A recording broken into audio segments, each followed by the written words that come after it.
Hello everybody, I'm the Charbox Gamer and welcome back to Ghost of Tsushima. This is the last episode for the base game. Now, I've said this before, we are still planning to do the DLC, just not anytime soon, and of course I've also stated that I will be doing a challenge in maybe not the near future, but sometime in the future. It's just amazing.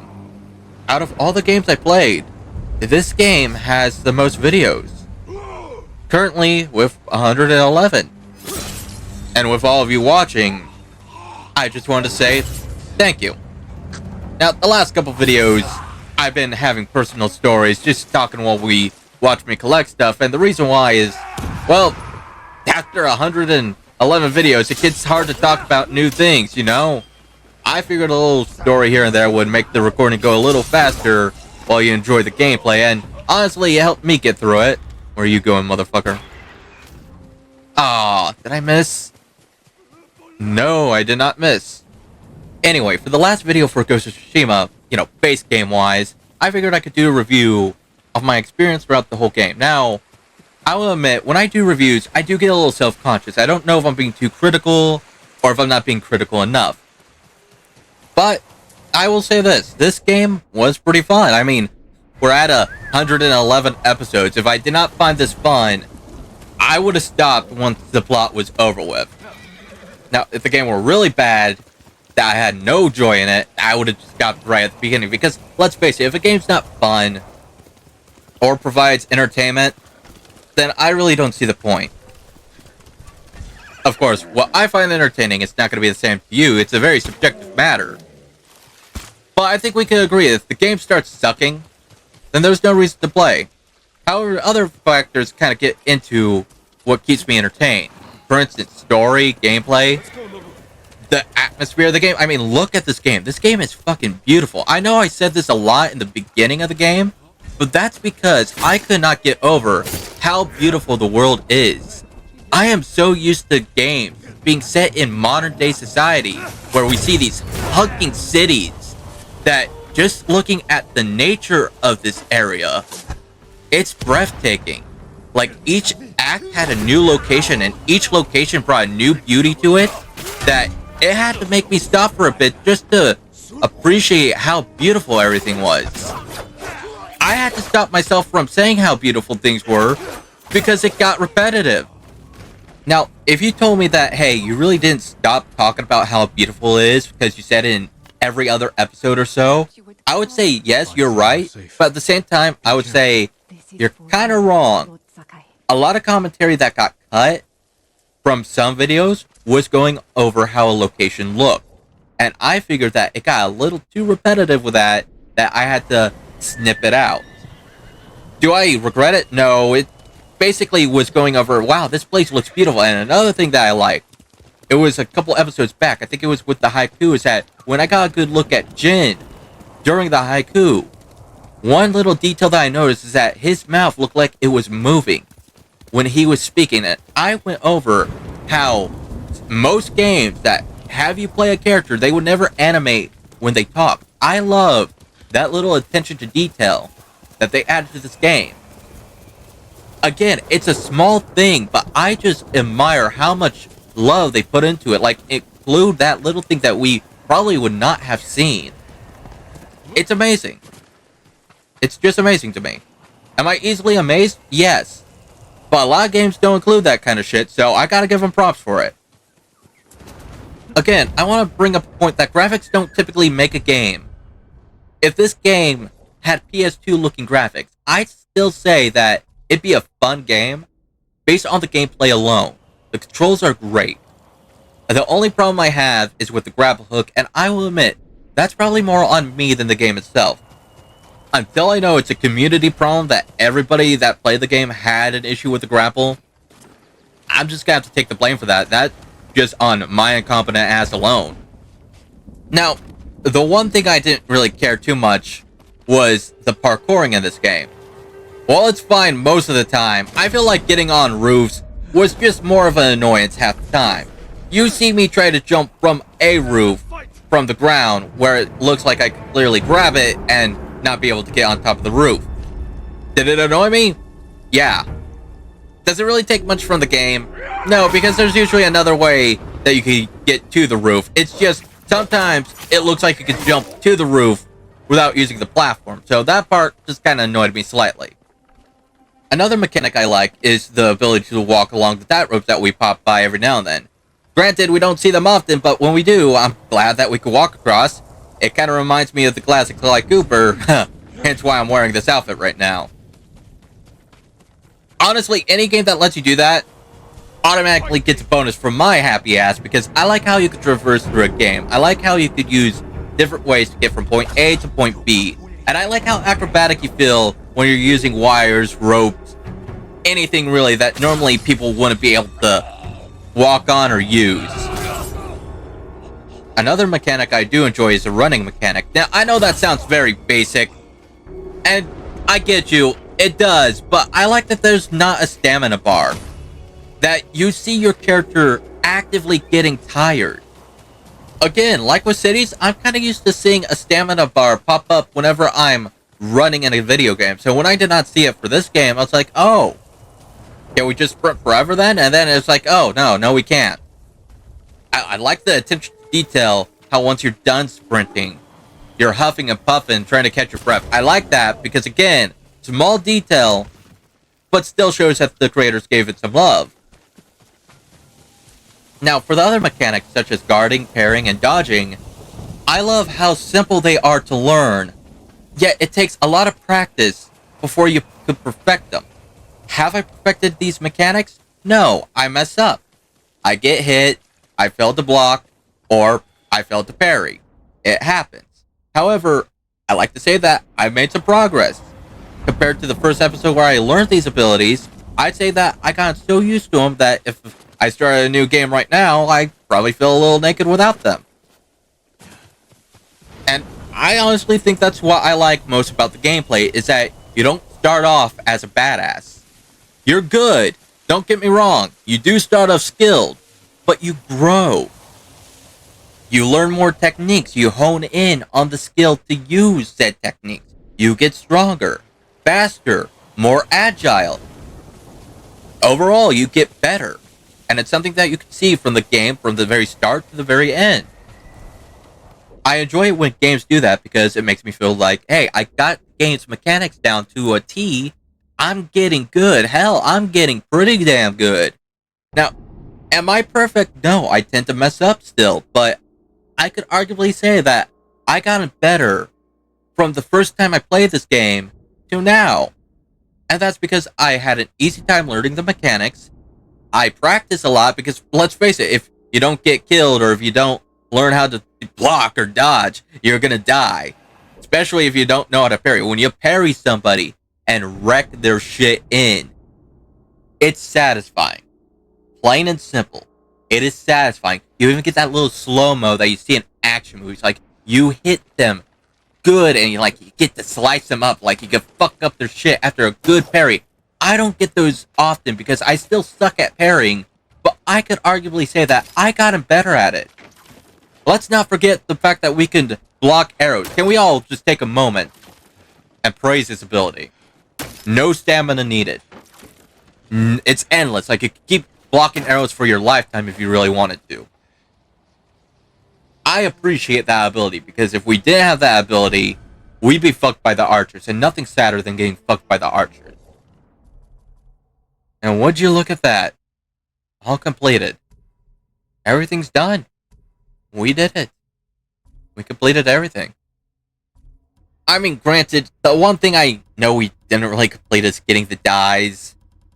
I guess that's my only issue with this game, is that, to get dyes, to get extra stuff, costume-wise, customization-wise, you're gonna need flowers. And sadly, they don't respond. So if you find a good chunk of flowers and you take them, yeah, you aren't getting those back. They don't respond. So you're going to either A, look high and low for everything, or B, just not give a shit about the extra stuff that you can buy. Honestly, I guess we haven't completed everything in that sense. Is that I didn't go for the extra vanity gear that you could buy at the shop. So Yeah, technically we're, I'd say 99.9% completed with the game. But at the same time, I felt like I've accomplished much to call it here. You know, collecting wise, not the video, not the video. We're still going with the video. In fact, I remember I said that I was going to show you where we could find those unmarked signs, so you can bow to them and get that unseen trophy. So I'm going to keep that promise. Plus, I'm still in the middle of the review. I have to finish that up before I call this video quits. I'd say we're a good bit into it, though. I'm trying to think of other mechanics to talk about. I like the horse riding. The horse riding's pretty simple, not too complex, and I like how fast you can go with it. I also love that you can name the horse at the beginning, even if you lost your first horse. That was a kick to the balls, not gonna lie. That broke my heart. It broke my heart worse than your own best friend stabbing you in the back. But that'll be discussed later on in its own category in itself. Now, for another mechanic, I love the map mechanics, how it shows you where the collectibles are generally located and not just promptly putting it on the map. I feel that still gives you a challenge of looking for the collectibles, and I like it. Granted, I've said it before that I'm not a big fan of collectibles that are hard to find, especially if it's tied to a trophy or an achievement. Because typically that's a pain in the ass to find, and if something's a pain in the ass, I typically don't like dealing with that shit. However, I could appreciate the game still gives you a hand without holding your hand. I like that. I guess the only thing that really goes against this would be the hidden signs, but hey, they're called hidden signs for a reason. You're not gonna find them through the map. I guess that's the only collectible in the game that I really needed actual help with, but I think they're optional outside the trophy.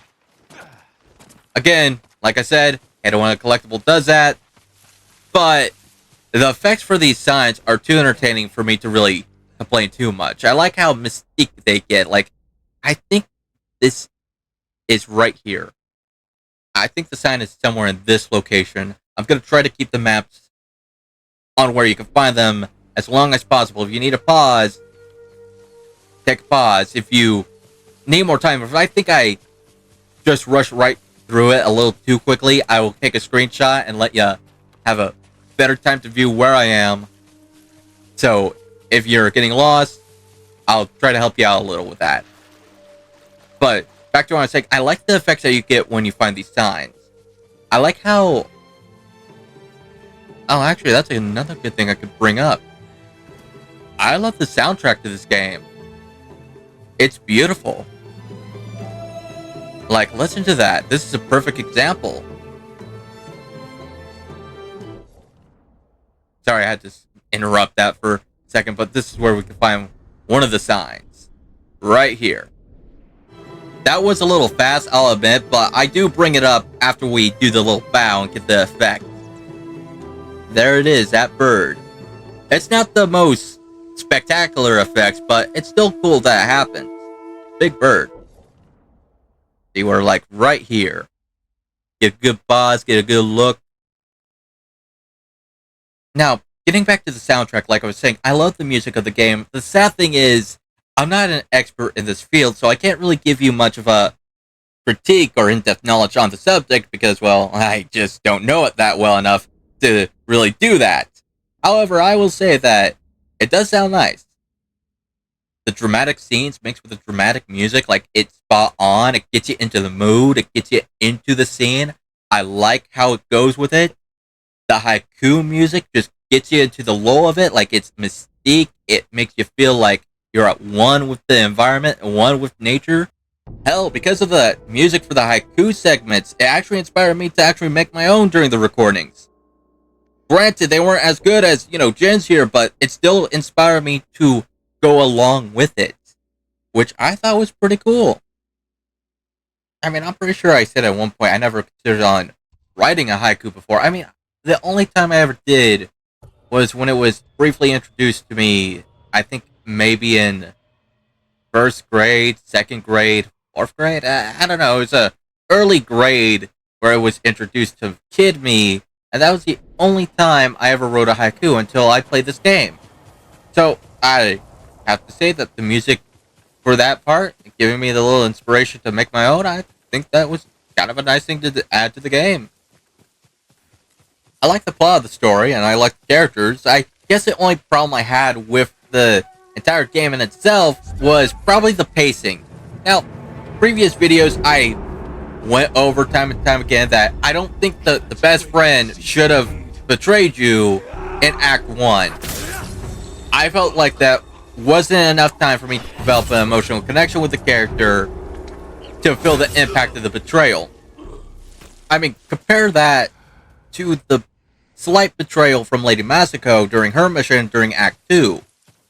We've had a good chunk of time with her. We got invested in her story. When she kind of turns on you during that one mission, it kind of hurts. And considering on how much we've helped her to that point, it kind of really stings on how she just turned on you like that. And we found another location. I hope you got a good shot of it. What's the effect here?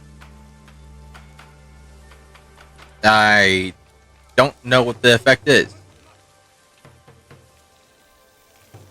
Oh, there it is. Okay, that's kind of pretty. Okay, that's kind of cool. I like it. But another issue with the pacing is I felt that Act 1 had a lot of urgency to it.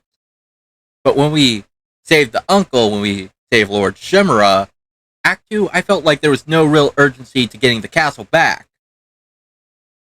Again, like with the best friend betraying you, I think it would have made a more powerful impact down the line rather than Act 1. If you were to have where every final mission for the act was you trying to save your uncle, but have it where you failed because he's already been moved to the next location, I felt like that would have gave a little more urgency on doing anything in your power to save him, leading you to using methods that are breaking the samurai code. Now, if we did focus on working on the pacing, I was originally going to say, have an Act 2 where our best friend betrays us, but I was like, they already have a fake out betrayal during that act, so let's go a step further and have it in Act 3, the very last act where you need your friends, where you need supporters. That's when your best friend stabs you in the back. I don't know how it will play out, but I think that having that betrayal at the end, after so many missions with them, having more emotional connections with your friend, it will make it, hurt harder. That kind of also makes me think about the shonen in the game. See, we don't see them really. They're there, but we don't see them. You know that meme that you can find on Reddit, like, oh, these characters are here, who's a gremlin, who's the best whatever, who's something, and then you have very important but no screen time. That would be the shonen in this game. For somebody who's very important, we don't see them at all. At least, I personally don't think we see them. We've probably seen the samurai, but we don't see the shonen. Now, with that said, Act 2 has a direction that I don't care too much for. At least with the finale for Act 2. Remember when we had to sneak into the castle and poison all the fuckers? That part, I didn't really care too much for. Because on one hand, by breaking the samurai code, yes, we are saving lives. But I think it'd be a little more impactful if we snuck around, we saw that there was nothing there. No TNT, no explosives, nothing. Because in the game, when you do get to this part, it's kind of justifying you breaking away from the code. It's kind of making it justify that you did this to prevent people from dying. Now, if you snuck around and this wasn't there, it kind of... Hi, frog dudes. I mean, I don't know what I was expecting. A frog statue with, sign here. Of course it'd probably be frogs. But, like I was saying, if there was nothing there, if they had no explosives, it would have made us look worse, yes, but at the same time, it wouldn't have painted us doing the right thing by doing that. It would kind of show that, hey, we are kind of going too far with breaking, boundaries here. it would also made more sense why they would imprison us rather than a slap to the face after all the work that we did up until that point of the game. Again, I would like to point out that we did a shit ton of the work here. I'm not saying we did it all alone, but I say fucking, would you say 80% of the time we worked alone? That, well, not worked alone, but, you know, worked in small-ass numbers compared to their little army. Like, we did a shit ton of work before these assholes popped up. And then they show up thinking they're all high and mighty. It's like, fuck you. Like, who the hell are you guys?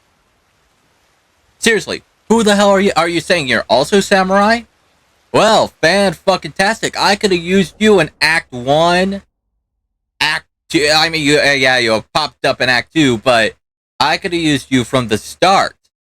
I mean, yeah, the plot does say that you needed the message down. They didn't get the message till, like, got to Lord Shimura out of the fucking place. But that's still at the beginning of Act 1. And yeah, it might have taken them some time to sail from the mainland to this area. But still, it's like, don't you come in here when half the work already got done and act like you're tough shit. Because you ain't. I'm not saying I did it alone. But I did it alone. Is all I'm gonna say. You get what I mean? Like, that's kind of irritates me in video games, is when there's this top asshole that pops by after you do all the work and they act like the top dog. Like, fuck you, you didn't do shit so far. Kiss my ass. And I remember doing this before. I like these little crab dudes. They're so cute. I want to pet them. I want to hold them. I honestly thought there was going to be a little Easter egg to the crab rave thing, but either A, there isn't, or B, I haven't figured out how to activate it. But look at the cute little crab dudes. You know what? 10 out of 10. Game gets 10 out of 10 for these little crabs alone.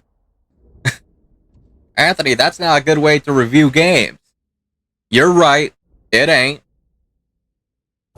Still 10 out of 10 because you can pet the fox. Anthony, stop. Fine. Again, another reason why I probably shouldn't be reviewing shit is because I don't take myself too seriously. The end review, though, is getting high notes from my happy ass. I guess that's all that really matters. Like, game's fun.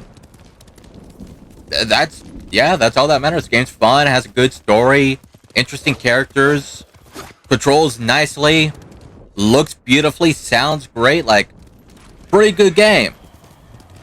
Would I give it a 10 out of 10, though? People who are diehard fans of the game would hate me when I say no. Like I said, there are small problems that kind of frustrated me. Would I fucking rank it low, though? Hell no. Like, where would I put it? It's obviously above 5. Because 5's average, and this game is above average. This game, I'd say, is above average. So it's not below 5. It's definitely above 5. It's not exactly a 10. Again, no offense to the diehard fans. This game's great, but I don't think it's 10 great, is all I'm going to say. And I love the game. So, again, apologies. Where would I put it, though? I'd say, well, with how invested I got into the game, if it's not an 8, then it's definitely a 9. The lowest I think I'd give this game would be an 8. But that's only if I were pissed off and frustrated at the time. Right now, I'm in a good mood. So I say, fuck it. Give it a fucking 9. Because it's a pretty good fucking game. Again, slight annoyances here. Maybe a little work on the pacing. I think it also kind of suffers a little with every open world game, but it's like a lot of side missions just felt a little repetitive, but that's literally every open world game ever. Like, you tell me what open world game does not give you that feeling after you played it for some hours. Like, I guarantee you that you probably can't. And if you can, well, damn.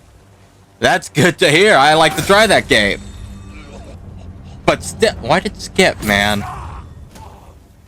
The skipping is not the game's issue. The skipping is the recorder's issue. And it skipped through that thing. Did we miss a place? Like, these assholes are here, but did we miss a place? I didn't think we missed a place.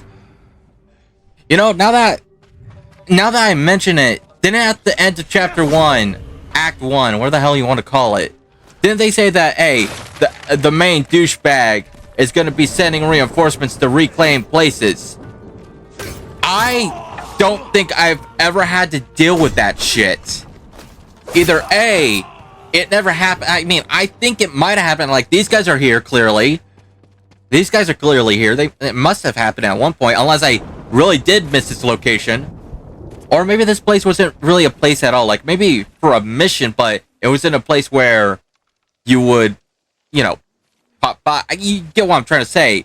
The thing is, if this is a place that we already, you know, saved, and it didn't give us a head up that was being under attack, then I think that was kind of like, okay, if that's the case, then they need to be more alertive with that. Like, hey, your place is under attack. You gotta go and save it, because I don't think I ever noticed that on the map. I noticed it when it first said it, but I gotta brush it off saying, yeah, fuck it. I don't think it was this location, though. Was it? You know what? If that's the case, then probably my fault. Most likely my fault, but I'm kind of glad that it didn't go further than this one. I guess this would have been like a tutorial for it that we never did. So it didn't continue throughout the game. Lucky us, I guess. Lucky me. You know, another thing that I kind of wish they kind of leaned more into was more of the supernatural kind of thing. Because, you know, there was this one side mission where we got this bow, and there was some sort of paranormal side mystical shit with that. It was only for that one mission, though. And then never again. I was thinking it'd be kind of cool if we could find more mythical shit, fight mythical beasts, like, you know, just like go into the lore, like, you know, nothing too crazy, but something at least a little, you know, fantasy-wise, I guess. Like, remember that whole mission where we thought a Kappa was attacking people and it was bandits? Like, I was kind of hoping that it was a Kappa. It would have been a cool boss fight. Same with, like, the whole Ghost of the Forest thing. Like, I figured, yeah, it probably is a bunch of bandits doing it, but it would have been cool to be fighting spirits. It would have been cool to be fighting spirits, not gonna lie. Or, well, technically, I guess fighting demons or something, but still, be pretty cool. I'm gonna laugh when I play the DLC. That's a thing. You got your wish, Anthony. You get to fight a Kappa, and you get to defeat other demons that pop up. I guess you got what you wanted. Awesome! I didn't have to wait until they make a sequel. The thing is, with the DLC coming up somewhere in the future, I hate to admit, but it's been a while since I actually played the game, so my skills might be less than they are now. Just giving everybody that warning that if you see a great downgrade in skill, you now know why. You ever get that when you play a game and you take a break and then you suck at it? It's like, damn. Oh boy, it's gonna be fun getting my ass kicked again. It's gonna be a fun day getting my ass kicked again. It's like those old video games I used to play.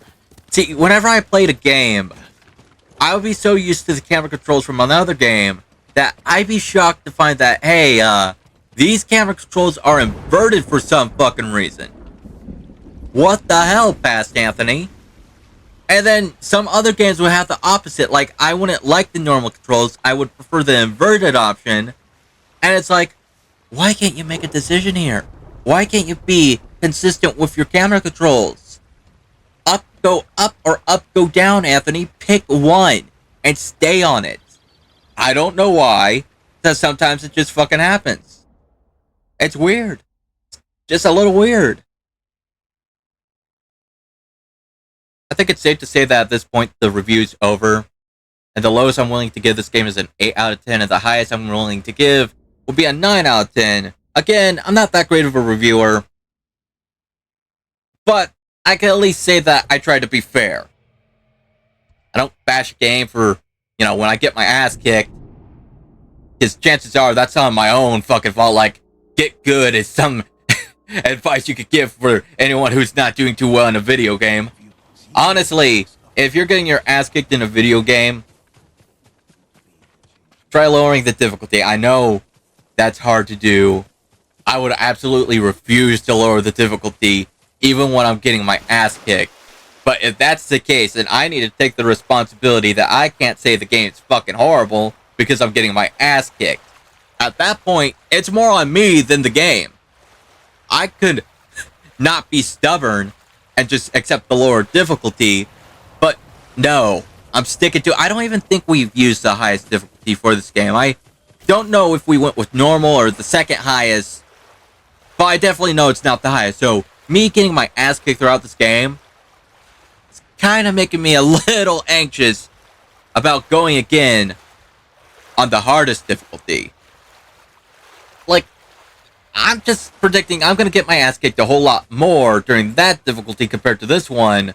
But on the other hand, I do know how to play the game. I think that's the only benefit that I'm going to have is now I know how to play the game. I'm kind of glad that I went with the option of playing it on normal or whatever difficulty I picked, just so I can learn to play the game. Because if I didn't, and I played the game on the hardest difficulty, again, I would have went through it. I like to stick to games until I beat it, but I know that I would have been more frustrated than anything if I did it like that. I mean, I'm no stranger to playing on hard difficulties.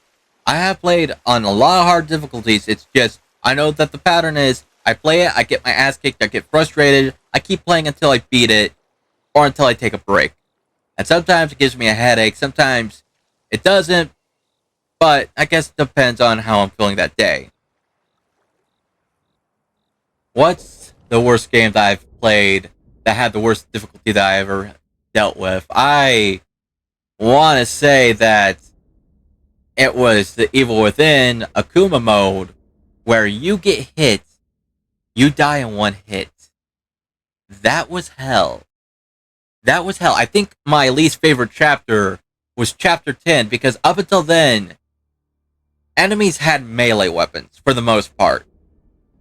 And then chapter 10 came around, and they gave the motherfuckers guns. That shit sucked. That shit fucking sucked. I hated chapter 10. I hated chapter 10 and above. I don't remember how many chapters were in the first game. I honestly don't. I do remember playing the second game. At the time, the second game didn't have Akuma mode, but I went with the hardest difficulty during the time. I forgot the name of it, but there was this one enemy that I absolutely fucking hated. It was this one that I would call the fucking bitch, because you could stealth kill this motherfucker, and she'd get back for more. I was like, God damn it! I hate this lady! I hate this fuck! Because I can't tell you how many times this one motherfucker killed me, because this one motherfucker killed me so many times that it started pissing me off. Now, this hard difficulty, I think you'd give it like 5 saves. Maybe 8. But I'm picking 5 because that sounds more realistic. You get 5 saves throughout the entire game, and that is it. You die, you go back to the last save. No checkpoints, no nothing. Again, not Akuma mode, but still a pain in the ass. Now, the first game that I played that kind of broke the, oh, I'm not going to play on the hard difficulties thing, was BioShock Infinite, because I completed the game front and back, got almost all the achievements, except for beat the game on 1998 mode. I think that was the name of the difficulty. So, that motivated me to go and actually beat the game, and boy, it was a bitch. It wasn't the hardest game difficulty I ever played, but it was a bitch, especially for somebody who didn't play on hard difficulties. So, yeah, it opened up the whole play the hardest difficulty thing for me, and if you're wondering, that was the last hidden sign that we needed to find for the trophy. If you're following along, that was the last one. And if you needed the trophy for Monochrome Master, I think that's the name of it, where you need to buy the white dye and the black dye for both merchants, here's where you can find the white dye merchant, right over here. Should be in the first region, the first map area.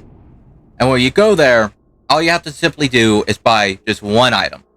One item. You don't have to buy anything else. Just one thing. I preferably go for the cheapest thing that they have. Just cause, but it's whatever you want, really.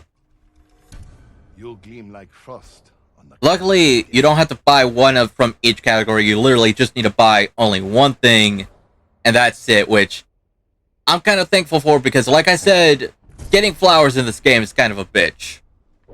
Now, for the next area, we want to go to Region 2, where we could find the Black Dye Merchant, which I think the Black Dye Merchant was where I had some trouble on locating, because he was, like, inside the mountain, and I could not find him for the life of me.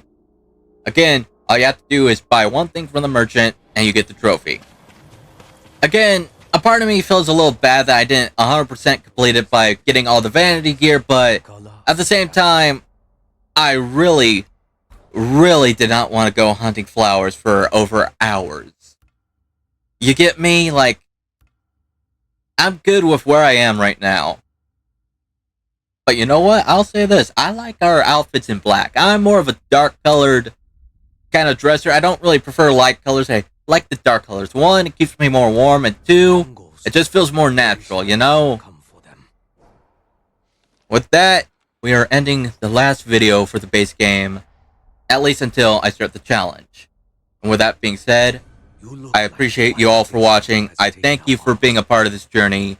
I'll see you next time. Take care, and please like and subscribe.